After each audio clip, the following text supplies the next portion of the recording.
Welcome back to Alive and Well's Daily Dose, your daily dose of support. And we're so glad that you tuned in today because we know that something that can increase our stress during this already stressful time is when we don't have access to the basic resources we need to continue our daily lives. So today's topic is going to focus on resources and being able to access them. And so we have guests with us from the St. Louis area as well as from the Kansas City area to talk to us about resources, how to access them, and what else might be available for us during this time. So I'm so excited to welcome on today's Daily Dose, we have Amy Strange, and Amy is the Public Affairs Coordinator for MARC, or the Mid-America Regional Council. Amy, thank you for joining us. Thanks. Happy to be here. Thank you. We also have Liz Wright, and Liz Wright is the project manager at Barnes-Jewish Hospital and has been helping to co-lead a wonderful effort to mainstream resources along with Anna Wingo, who is a social worker, a clinical social worker at Barnes-Jewish Hospital Emergency Department.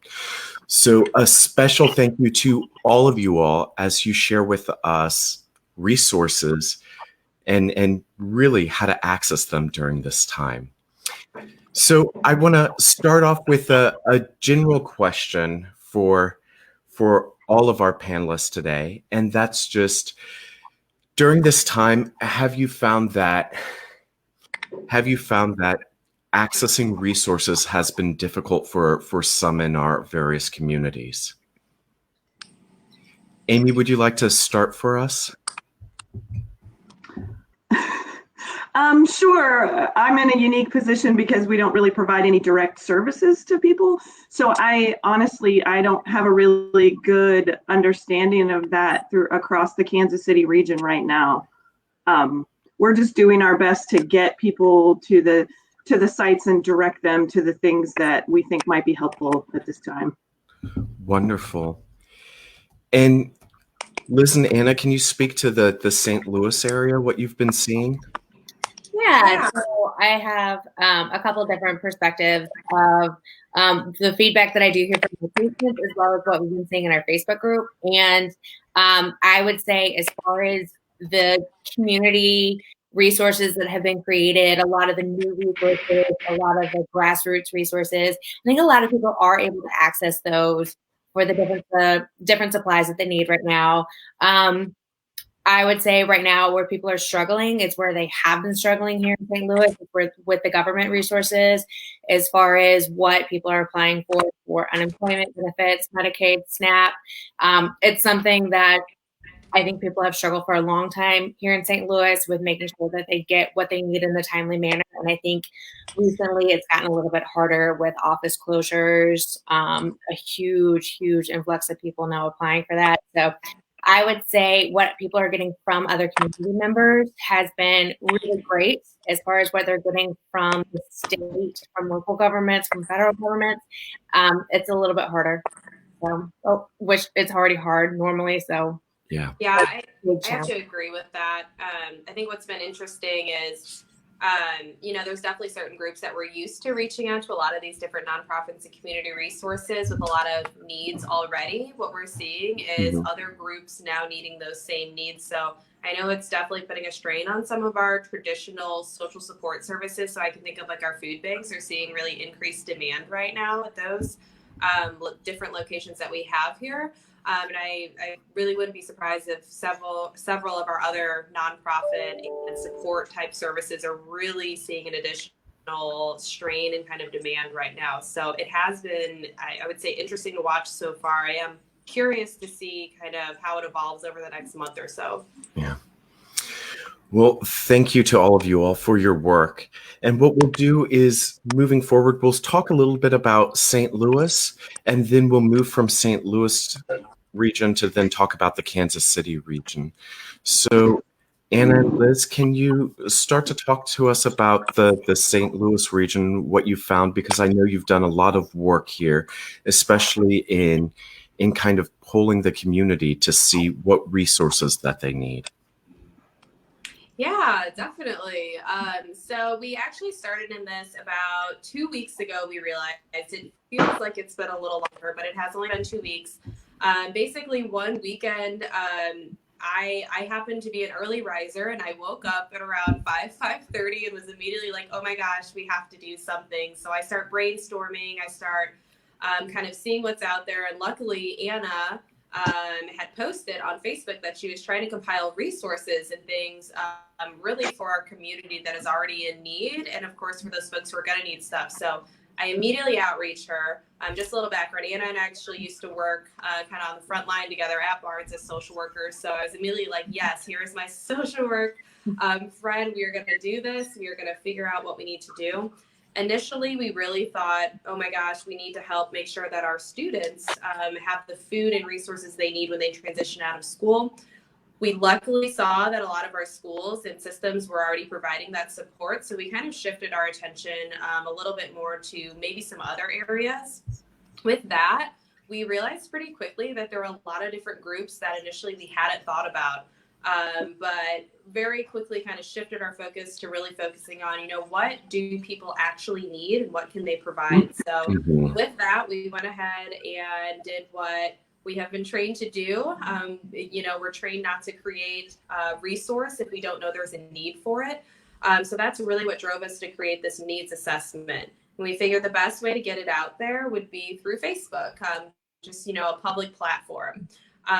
We also thought additional benefit of that is that people could kind of create their own support network within that community and really directly connect with each other to get their needs met. And we kind of saw it as a way to really have it as a central hub for a lot of our different resources as they evolve. So what we're going to do today is just kind of briefly run you through what we have gathered to date from the past 2 weeks in this needs assessment, and then kind of what our next steps are moving forward. So I'll kind of quickly go through some of our questions just to kind of give you an idea of what is actually on this and a little bit of the why behind that.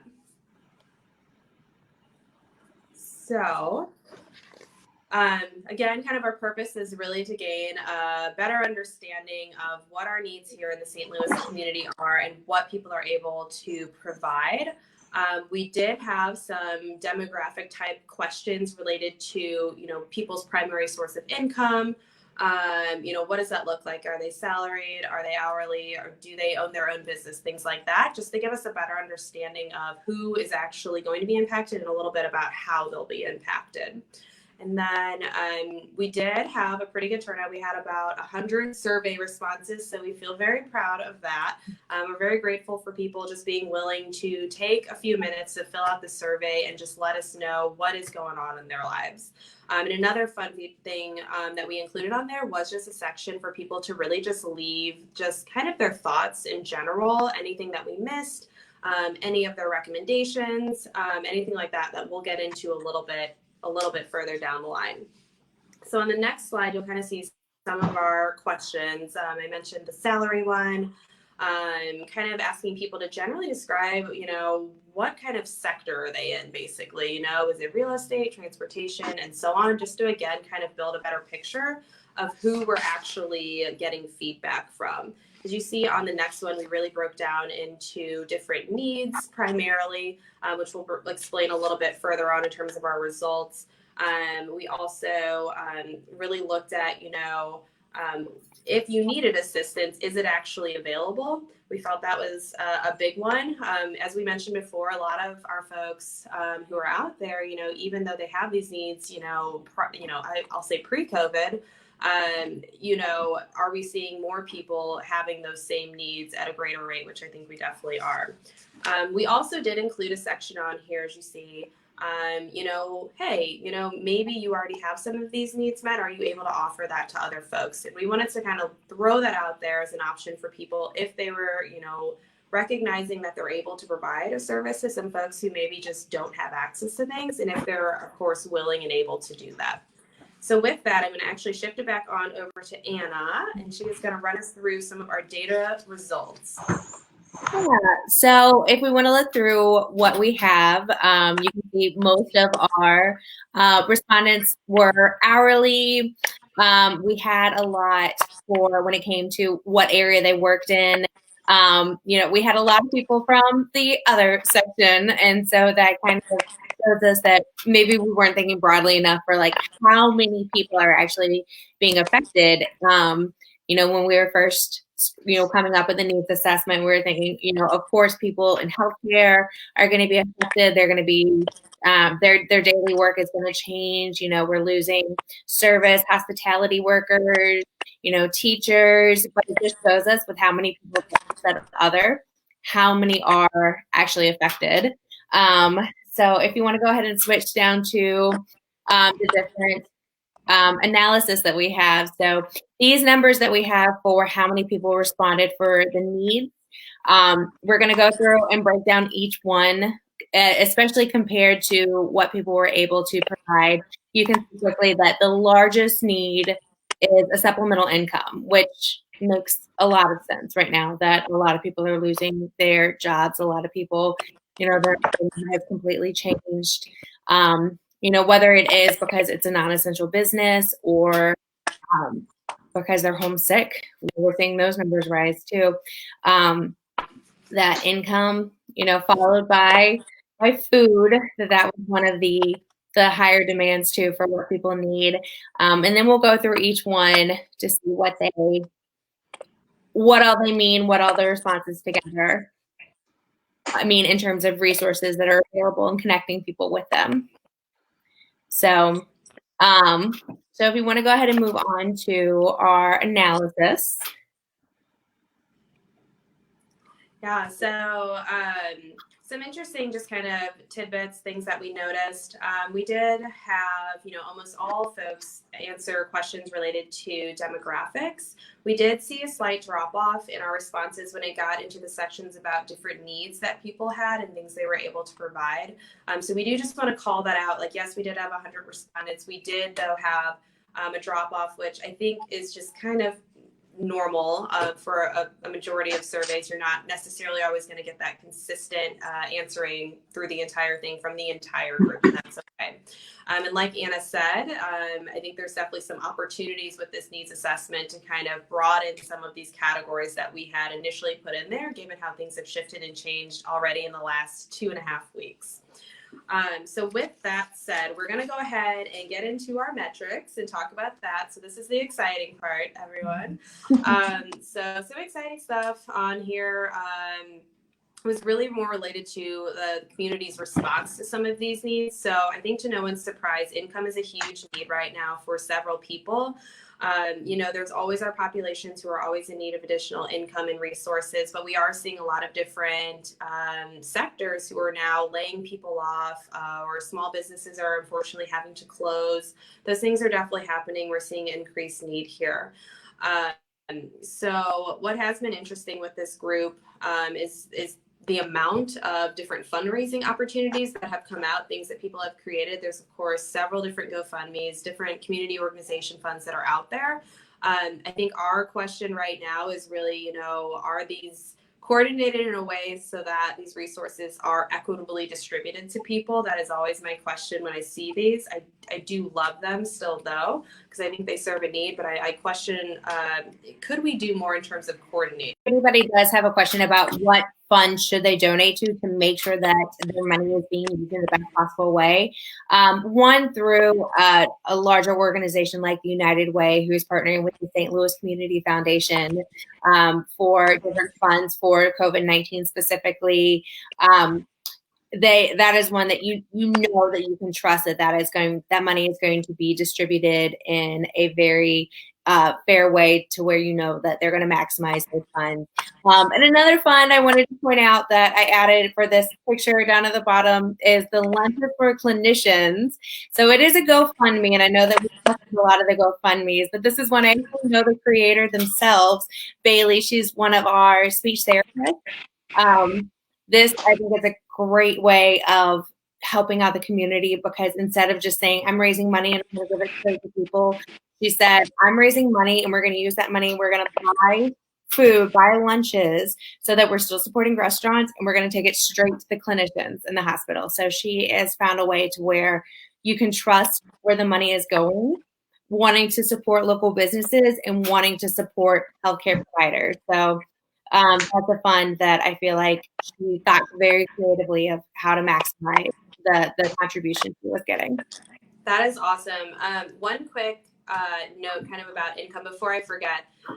So one thing that this survey has had us kind of thinking is, whose responsibility is it to supplement income in situations like pandemics or things along those lines that are so wide sweeping? We obviously have seen our communities react. We've seen different organizations even shift their policies related to paid time off and things of that nature. But where does that responsibility lie? Does it lie at the state? Does it lie at the federal government? Is it organizational? Is it community? Is it a little bit of everything? I wish I had a clear answer, but I don't. So maybe this is more of something for folks just to kind of think about. So on our next one, keep us moving, is related to food. So of course, another big one, honestly, one of our driving forces initially when we first started talking about this was related to food access. This, unfortunately, is something in our community that we know is an ongoing problem in, I would say, quote unquote, normal times. But it is, of course, of greater need now as we're having a lot of challenges related to, how people are securing their food. Do they have the income and the means to actually access their food? Do they have transportation to get their food? And of course, just with the nature of how this virus works, are certain populations at a bit of a disadvantage when it comes to being able to actually physically go into different spaces. So just some different things that we kind of noticed. We did note that this was our second highest reported need. We did, of course, and this was a really nice piece. We did have a number of people who did say they were more than happy to help with, picking up groceries for people, going shopping for them, things along those lines. So that was some of the nice kind of findings that we did have in regard to that. Another big one that sticks out that I think looking back at our time frame, again, this was only in the last 2.5 weeks, and a lot has changed with respect to childcare. All of our schools now have closed, kind of indefinitely at this point. And a lot of our daycares in the last week and a half have closed. We, at the time, saw that this was rated as kind of a low to moderate need. I would be curious to resurvey people to see if that's changed. I know there's a lot going on with, teleeducation and things like that. They're kind of getting worked out. But I think there's definitely still that very real need for especially our different first responders and essential folks who are still out there. And I'm talking about, obviously like healthcare providers, first responders, but I'm also thinking, our folks who are working at like grocery stores or people who are picking up garbage, our garbage workers. So, there's just a number of folks out there that I think are maybe, I won't say being forgotten, but maybe not always thought about initially. But they of course have children too that they need childcare for. One interesting thing with this one as well that we talked through was some of the actual challenges, again, just related to the nature of the virus in terms of how many people you can have in a room at a time and the risk for infection. So I think this is one that will continue to be ever-changing need and unfortunately just doesn't have the perfect answer. And Anna, really quick, I know you had seen one need that someone wrote about the licenses for daycares. Can you speak to that a little bit? Yeah, in one of our free text answers, somebody had said one of their concerns that they had when, in our other section for people to just say in general, what am I concerned about? Somebody was saying, well, I have a license for a daycare, for an at-home daycare.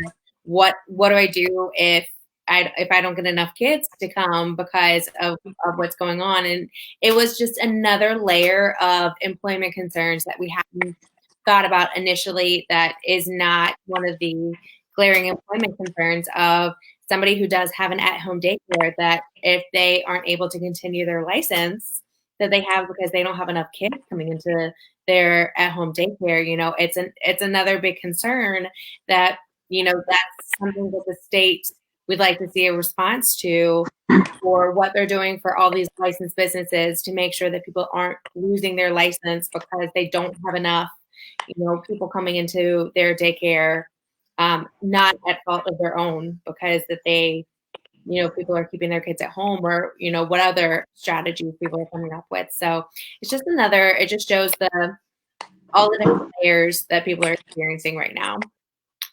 So our next metric that we had was transportation. And surprisingly, I was pretty shocked at these numbers. But then thinking about it, it actually makes a lot of sense that as far as people having a need for transportation, that only 2.9% said that they needed assistance with either getting to a grocery store or getting to a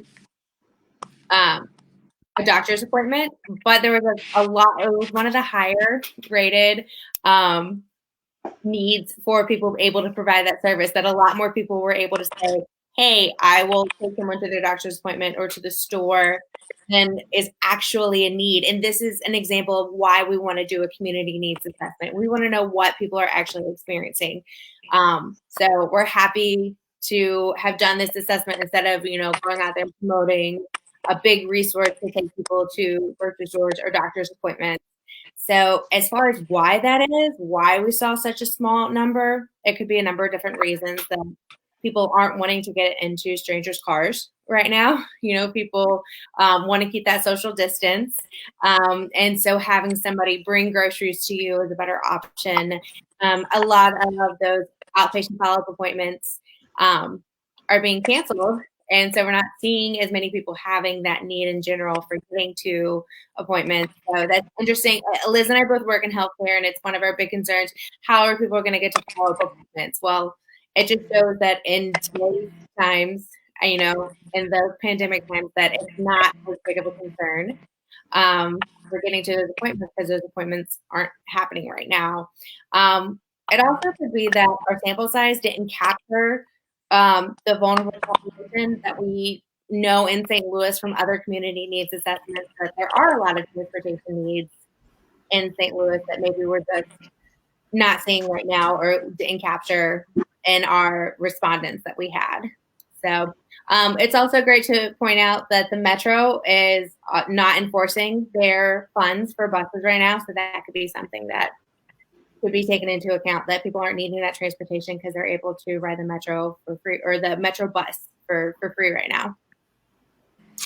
So I know that you all have really focused on polling the community to determine what resources are needed to make sure that there's greater access to them, and that you all are still very mindful of polling the community. Can you share with us what your next poll, as you're trying to understand the resources our community may need, is really kind of looking at? Yeah, so if you want to click through a couple of slides, as far as what we saw in our free text responses, what a lot of people were saying. So actually, we'll go over really quickly that last metric that we have, hygiene supplies. I do want to point that out too, that was one that we had a lot of need for. People were saying, I need hygiene supplies. And there were a lot of people saying, I want to provide hygiene supplies. But it's something that we haven't seen a lot of resources, not a lot of drives regarding traditional hygiene supplies. We know that there's a huge need right now for sanitizer and for personal protective equipment, PPE. You've probably been hearing PPE a lot. That personal protective equipment, masks, gowns, face shields, but not a lot of drives for hygiene products. And we just want to make sure that people are getting what they need as far as, toothbrushes, toothpaste, shampoo, soap. Keeping yourself clean as well as keeping your hands clean are very important. But as far as what comes next, within our free text responses, there was an overwhelming amount of concern for community mental health, that a lot of people were very concerned, not just for their own mental health, but saying, what's going to happen to our community? What are we going to do? A lot of despair, a lot of fear. So we've been talking a lot about this community trauma that people are experiencing from this. And so for what we want to look at next, we've created another survey. So Thank you to everyone who completed our first survey. We have another one for you that actually goes into the mental health of the community, what people are personally experiencing, what they're doing to cope to get through this, and what people can offer. So if there are people out there who are able to provide that support, and for everybody in the community right now for the grief that we're experiencing, what can people do? Another key part of this survey is really directly assessing and asking people, have you observed a change in your mood and how you're feeling overall in the last few weeks? I think that's really important that people are tracking that. That would be one that I would like to see continue to be tracked maybe every few weeks, just to see, okay, what are we seeing in terms of trends? Like Anna said, this is definitely a community trauma on kind of a global level, something that I think most people in this day and age have just not quite experienced. I know I haven't. And so I think really mental health resources and how we actually cope and deal with this moving forward is going to be our next big thing that everyone will have to really pay some attention to. So our last thing, to go out on a happy note here, we have some wins. It's important to celebrate your wins, especially when there's a lot going on. I know working in healthcare, especially at the location I've been working at, we are very big on celebrating. We're in a very stressful field, but good things do happen. So some fun things that we've seen happen on here. These are just two of many examples. We had a person reach out who said, you know what, I have all this cat food, I don't need it. Someone quickly replied with, oh my gosh, my disabled sister has cats and would absolutely love that and benefit from it. So awesome. They connected, they made that happen. Another one we saw, there was a single mother who reached out, said, she had been laid off. She was still waiting for unemployment. She needed resources for her children. And people just there was an outpouring of posts on this thread. It was anything from, go to this diaper drive right now. You can get resources there, to just general resources for that, to people actually just offering to send her money directly. And I love that she followed up and let everyone know, hey, thank you so much. Here is some of what I was able to get because of this community that was formed. So like I said, these are two of many. But it really goes back to the heart of why we kind of started doing this. I think this is honestly the heart of why I started doing social work initially in my career, definitely, is just to make those connections happen. But a big reminder for everyone, yes, this is rough times, but find the wins, find the positive moments and celebrate them, because there will be many sad moments. But we have to be able to find those positive moments too. Yes, it's funny because neither one of us are social media experts. And so this Facebook group has just grown and grown and grown because so many people want to help one another out. So moderating a group as social workers, not as social media experts or Facebook administration experts, has been interesting because, we respond to any kind of situation. We respond to any kind of conflict as social workers. So multiple times, whenever we see conflict in the group, we talk it out as social workers, and we talk to everybody, and we're like, hey, I see that you lashed out in this case, but we know it's because you're very scared right now. And, people respond yes, there's just so much stress right now. And, it's funny moderating it as a social worker because we're getting to see people as humans and as very vulnerable. We really are, which has been so interesting. I didn't know that I would be using my social work skills to moderate a Facebook group, but here I am mediating some conflicts between people. So it's been really interesting. What you see on your screen right now is a Google Doc that we have created collaboratively. So what we do at the end of each day, and honestly throughout the day, is as people are posting resources, we just go ahead and put them in this list under different categories. We try to break them up as clearly as we can. I would say some of the fun functionality of Google Sheets, as you see on the left, is it does just list out the categories for you. So at any point you can click on any of them, it'll take you right there. And we've also embedded the links in this. I will say also, anyone is more than welcome to share this. I say, actually, please just share away. It is really hard when you have a lot of needs and you don't know where to even start to go. So part of our other goal with this is really just kind of creating a one-stop shop. At the top of this sheet, I will point out, it's on the first or second page, we do have some links that actually take you to other people's Google sheets, Google Documents that they have created. And I have been so grateful that they have. Some folks had created things that I thought, oh, that'd be so great to create, but I think there's only so much time and energy that I have. I feel like, Anna, yep, you're shaking your head on the same page. So we have included those as well. I love the paper towel link, that there are resources for like which stores have paper towels. Yeah. Someone, they have a live action document basically for like paper products, and people basically go in, and when they're at a store and they're like, oh my gosh, there's like 50 packs of toilet paper. I don't know if that exists anywhere. I'm just making that up. But they can go ahead and enter that in there and enter where it is and what time they were there, and people can just go update it as they go along. So fun stuff like that is happening. So I count those as some of the wins. Yeah. One of my instructors at the Brown School would always say, when it came to resources, steal shamelessly and share relentlessly. So please share that. You know, if you see a resource you want us to add, give it to us. We want it, and we want you to share that. So I love this notion of this collaborative community effort to share resources and get those resources out, be responsive to needs. And I have to say, I probably received that Google Doc from 7 different listservs really quickly. And so thank you so much for your effort to lead the charge, and know that you can join the conversation about if you know resources to be added, or you can join the conversation if you have a resource that you need to have a community response to get that met. So thank you so much, and we'll come back to you, Liz and Anna. I want to take a moment to talk to Amy about all the work that you've been doing in Kansas City. And I know in Kansas City that you all moved pretty quickly to kind of revamp a website that was already in existence, but to really make it user friendly for what's currently happening. Can you share with us a little bit about the site here?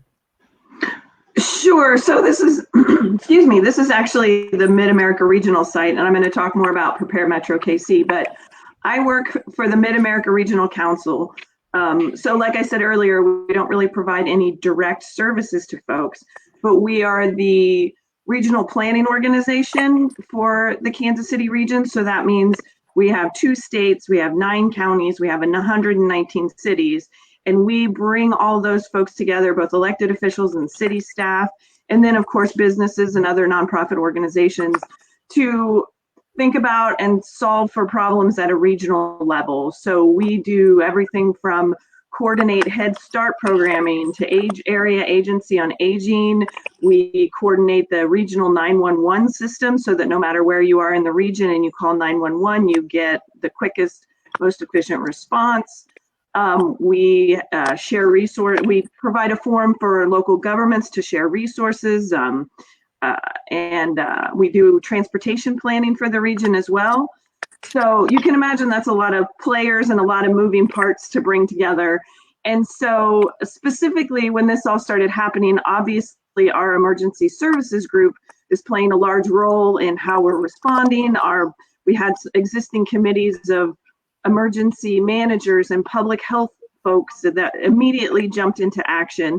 And so we had this Prepare Metro KC site as kind of a public facing site intended to give people resources to prepare for man-made and natural disasters, you know, how to make a plan in case there's a flood or a tornado, which happens a lot, well, not a lot, but you know, it's Tornado Alley where we live. So as we were kind of thinking about, we need to communicate to the public, where does it make the most sense for these regional level resources to go?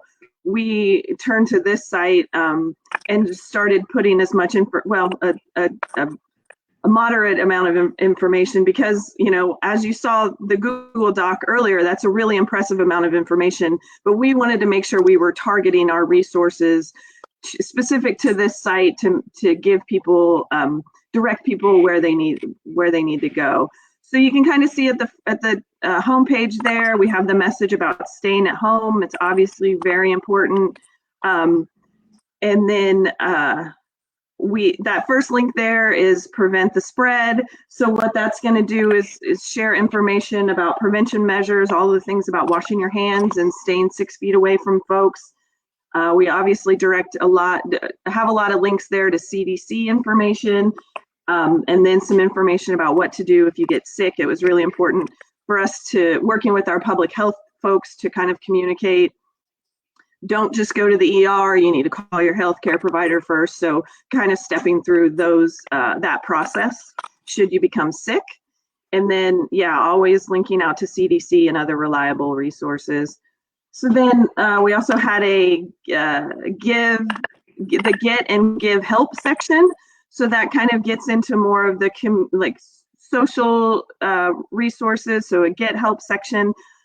Our main goal, because we don't provide a lot of direct services, our mantra has just been direct people to the United Way. Call 211, visit the United Way. They're going to be the ones who are kind of keeping that clearinghouse of all of the different resources. And then obviously harvesters, as they spoke about earlier, food banks have been crucial in all of this. So information about harvesters and SNAP. We have some links to some childcare resources there for critical employee groups. And then, give help. We kept hearing people say, I still want to volunteer. How can I volunteer? So again, the United Way has, the United Way of Greater Kansas City has stood up a kind of a virtual volunteer hub where you can go, and they've collected all of the different ways that people can volunteer, sign up to do different things, what different nonprofit groups are looking for, what their needs are, to kind of connect the people that want to volunteer with folks looking for the help. And then finally, on the public health resources link, that just is links to all of our, like I said, we have 9 counties, 119 cities. So that starts at the state level, national, state. It links to both the departments or environmental departments or health departments. And then all of the links to our county public health resources, if they have specific COVID information pages, and then there's telephone numbers. So, we've been trying to strike a balance between sharing useful resources and not overwhelming the user with the amount of information. And I will also say that we're building out on a couple of other kind of audience specific sites. So we have a site that's for specific to workforce. And so we're building out some resources there that direct folks to, small business resources. We have a couple of small business loan funds that have spun up. And so how folks can get connected to those. So yeah, that's just kind of the high level of how the site came to be. And so we're going to, of course, share it on social media, encourage folks to check it out. And I'm sure it will continue to evolve over time as needs change. So one of the things I want to ask all of you is, what are some of the unique resources that have come about during this time that individuals may not know they have the ability to access? What have you found that could be useful that people may not know about or even think about off the top of their head to ask for support around? One that I like that was created here in St. Louis, that was a grassroots movement, was the St. Louis Quarantine Support Facebook group. So they, we share them a lot on our Facebook group. They have coordinated efforts for getting for grocery delivery was one of the primary things that they did. Just a lot of other things that if somebody in St. Louis is something, I feel like that they've gained, I think, almost 100 volunteers within the past couple of weeks who are willing to help out and do things. So that's a grassroots, different movement that I see, or organization, or not organization, but just a group of folks who have just been able to reach one another on a community level. So I really like the work that they're doing. Yeah, another one that I absolutely love, it's #314together. I love the spirit of that group.